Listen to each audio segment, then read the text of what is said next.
नमस्कार and welcome to health आशा, आपका अपना हेल्थ टॉक शो। मैं हूं डॉक्टर प्रिया देवलेकर, आपकी होस्ट एंड दोस्त। बारिश में सबसे ज्यादा प्रिवेलेंट बीमारी में से एक है डेंगू। डेंगू क्यों होता है? क्या हर एक डेंगू पेशेंट को एडमिट होना जरूरी है या ओपीडी बेसिस में ही इसको ट्रीट कर सकते हैं? डेंगू के सिम्टम्स क्या है और कैसे इसको ट्रीट किया जा सकता है, आज हम जानेंगे हमारे हेल्थ एक्सपर्ट के साथ। आज हमारे साथ जुड़े हैं doctor Naresh Mehta. He is a highly respectable name in this field. Sir has been in practice since 1990 and has been attached to various hospitals in and around Mumbai. He is a director of Navkar Hospitals.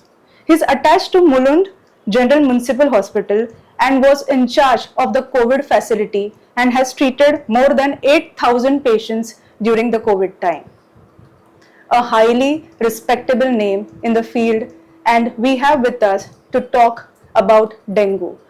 Sir has treated more than thousands of patients of dengue, and what else do we want when we have to hear from him? Sir, namaskar and welcome to Health Asha. Sir, क्या होता है dengue? Dengue एक प्रकार का viral infection है जो हम आमतौर पे पहले ऐसे कहा जाता था कि मानसून सीजन में ज़्यादा देखा जाता है, पर अब तो ये ऑल ईयर राउंड है और ये जो फैलता है तो काफ़ी कुछ पेशेंट्स में तकलीफ़ें आती हैं, तो इसलिए डेंगू जो है हमारे शहर के लोगों के लिए तो बहुत इम्पोर्टेंट चीज़ है। सर, डेंगू मतलब ये भी वो ये रेनी सीजन वाला मस्कीटो से ही है या कैसे होता है ये? जी हाँ, तो हाँ। ये एक प्रकार का मस्कीटो आता है जिसको हम ईडिस मस्कीटो कहते हैं।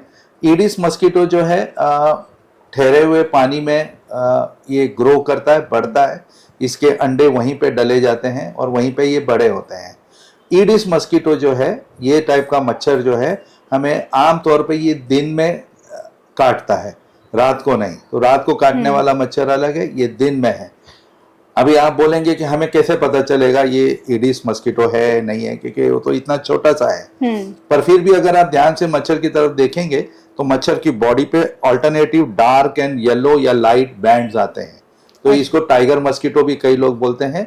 तो ये बैंड से हम आइडेंटिफाई करते हैं कि ये ईडिस मस्कीटोज है और ये ठहरे हुए पानी में ज्यादा पैदा पाया जाता है। हाँ, तो सर ये बैंड्स को देखना या फिर जैसे मस्कीटो को हम देखकर भी थोड़ा पहचान सकते हैं, अगर आप कहना चाह रहे हैं? जी हाँ, बिल्कुल। ओके।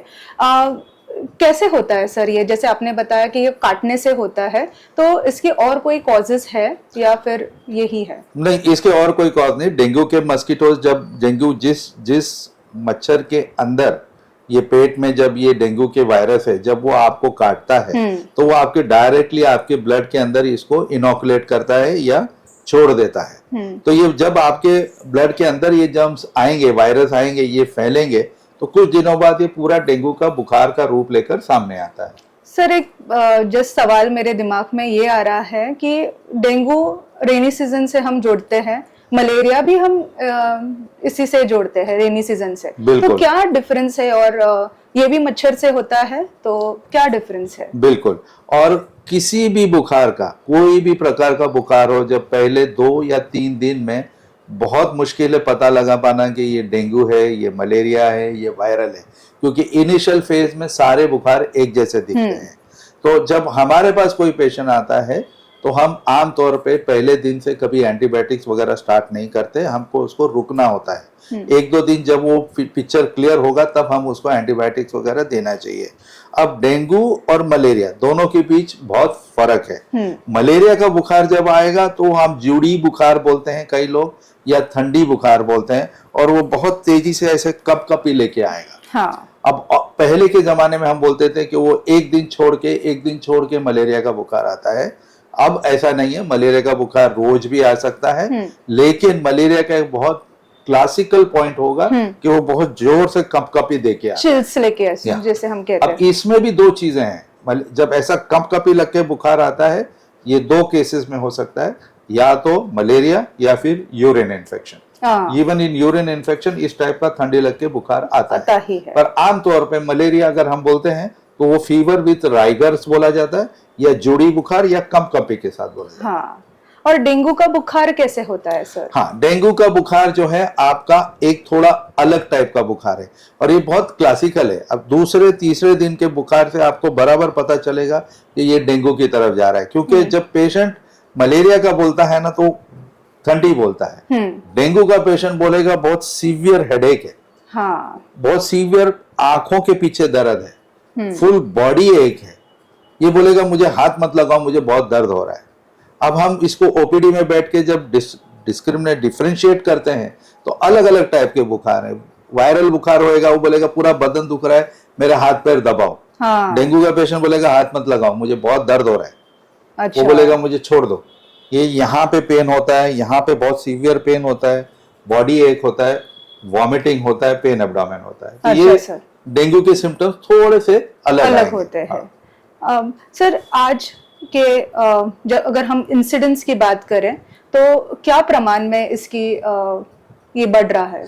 इसका इंसिडेंस ऐसा मतलब जैसे है ना कि ये दो तीन चीजों के ऊपर निर्भर करता है। एक तो सीजनल है, दूसरा हमारा साफ सफाई कितना है या कैसा है। अगर हमारे आसपास साफ सफाई है तो ये इसका इंसिडेंस कम हो जाता है। अभी या जैसे आजू बाजू में आपके कंस्ट्रक्शन काम चालू है, बिल्डिंग का काम चालू है, मेट्रो का काम चालू है, तो फिर डेंगू बढ़ेगा, बिकॉज वहां पे ठहरा हुआ पानी है। तो incidence is directly related to that. अब हम जैसा बोलते हैं कि कुछ साल पहले, जैसे कि आई थिंक 3-4 साल पहले रहा होगा, जब डेंगू की बहुत सीवियर वेव आई, हाँ, बहुत बहुत तेजी से डेंगू आ रहे थे। अब उसके बाद से डेंगू है, लेकिन उतनी मात्रा में नहीं जैसे पहले था। शायद बीएमसी भी उतना ही रोल प्ले कर रही है। Absolutely, absolutely. मलेरिया और डेंगू दोनों कम हुआ, बिकॉज बीएमसी ने काफी अच्छा काम किया।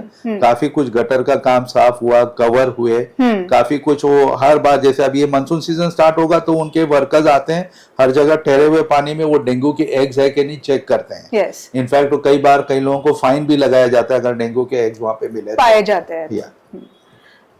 इसके सिम्टम्स क्या होते हैं अगर डेंगू पाया जाता है? तो जैसे आपने थोड़ा बहुत ब्रीफली कवर किया, बट और जानना चाहेंगे सर। तो जैसे ये डेंगू आपके शरीर में आया, आज एक मच्छर ने काटा, तो आपको डेंगू कब होगा?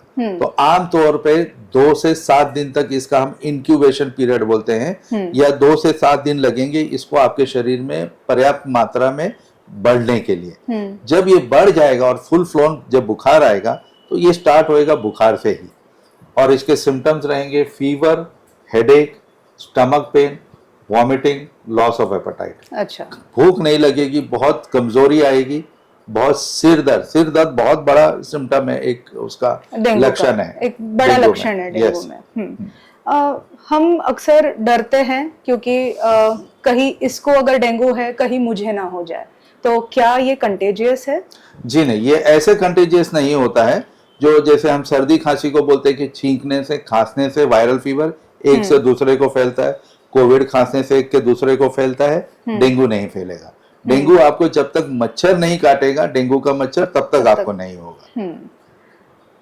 ट्रीटमेंट वाइज अगर हम थोड़ा देर रुकते हैं और अगर हमने इसको नहीं देखा, जैसे बुखार ही आ रहा है तो हमें लगता है कि वायरल हो सकता है, तो हम नहीं ट्रीट करते हैं, तो कैसे है? मतलब बिल्कुल सही, आपने जो बोला वो एकदम सही है। और आम तौर पे हम सब डेंगू पेशेंट को एडमिट होने के लिए भी नहीं बोलते हैं। तो हमारा, जैसे मैं सब पेशेंट्स को समझाता हूँ, 90% of the time dengue stable रहता है और ठीक भी हो जाता है। सिर्फ एक 10% केसेस हैं जहाँ पे प्रॉब्लम्स हो सकते हैं या होने के चांसेस होते हैं, और तब हम उनको बोलते हैं कि आप एडमिट हो जाइए, हमें आपका ध्यान ज्यादा मॉनिटर करना आपको जरूरी है, ध्यान रखना। और 90% पेशेंट या तो ओपीडी में आके या घर पे रह के दवाई लेके वो ठीक हो जाते हैं।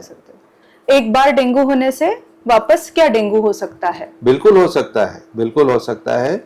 और इनफैक्ट अगर आपको सेकेंड टाइम डेंगू होता है, जैसे डेंगू में हम डेंगू जो वायरस है उसके 4 सब टाइप्स है, ठीक है, उसमें से 1, 2, 3, 4 करके 4 सब टाइप्स है। अगर आपको एक बार डेंगू हो चुका है और दूसरी बार डेंगू वापस होता है दूसरे सब टाइप का, तो जब दूसरी बार जब री इन्फेक्शन वाला डेंगू होता है, इनफैक्ट हमारे हिसाब से वही डेंगू है जो ज्यादा कॉम्प्लिकेशन में जाने का चांस रखता है। अच्छा सर, तो फिर वो एक बड़ा बात है हाँ। कि अगर सपोज वापस अगर इन्फेक्शन होता है विद डेंगू, दैट टाइम आप लोग ज्यादा उस पर ध्यान देते Yes. हो। कुछ इन्वेस्टिगेशंस के बारे में अगर आप हमारे ऑडियंस को बताना चाहेंगे जो किए जाते हैं डेंगू में। तो आमतौर पे जैसे हम सीबीसी करते हैं, जैसे कि हीमोग्लोबिन डब्ल्यूबीसी वो वाला काउंट करते हैं, तो उसमें हमें दिखेगा कि डब्ल्यूबीसी या श्वेत कण या सफेद कण शरीर के अंदर हीमोग्लोबिन होता है, लाल कण होता है, सफेद कण होता है। तो सफेद कण जो है वो कम हो जाएगा और प्लेटलेट्स की जो मात्रा है हमारी वो कम होने लगती है। और ये कई बार पहले 2 से 3 दिन पे होता है और फिर धीरे धीरे ये प्लेटलेट कम होते चले जाते हैं। हाँ। या कई बार जब बुखार ठीक होता है तीसरे चौथे दिन, तब जाके प्लेटलेट्स कम होने लगता है। इसके लिए एक रेगुलर वॉच उसको रखना पड़ता है डब्ल्यूबीसी पे, प्लेटलेट्स पे। दूसरा हम एक टेस्ट करते हैं NS1, डेंगू NS1। डेंगू के 4 सब टाइप्स होते हैं, उसके अंदर प्रोटीन्स होते हैं और जब वो रिलीज करता है तो उसमें से एक NS नाम का प्रोटीन होता है, ये सबसे पहले रिलीज होता है, अर्लीस्ट। तो जब भी हम टेस्ट करते हैं बहुत जल्दी 24 घंटे के अंदर अगर आपको डायग्नोसिस चाहिए तो हम NS1 का टेस्ट करेंगे। या 3, 4, 5 दिन के बाद जब आप टेस्ट करना चाहेंगे तब NS1 कम हो जाएगा, हम IgM डेंगू करेंगे और तब हमें उसका आइडिया आ जाएगा कि ये डेंगू है या नहीं। ये हमारे लिए बहुत महत्वपूर्ण बात है क्योंकि जब भी आप रिपोर्ट देखते हो या जांच करने के लिए जाते हैं तो आपने अगर रिपोर्ट में देखा होगा तो डेंगू NS1 लिखा होता है और सर ने अभी बताया कि वो कैसे और पढ़ा जाता है और क्यों वो करना जरूरी होता है।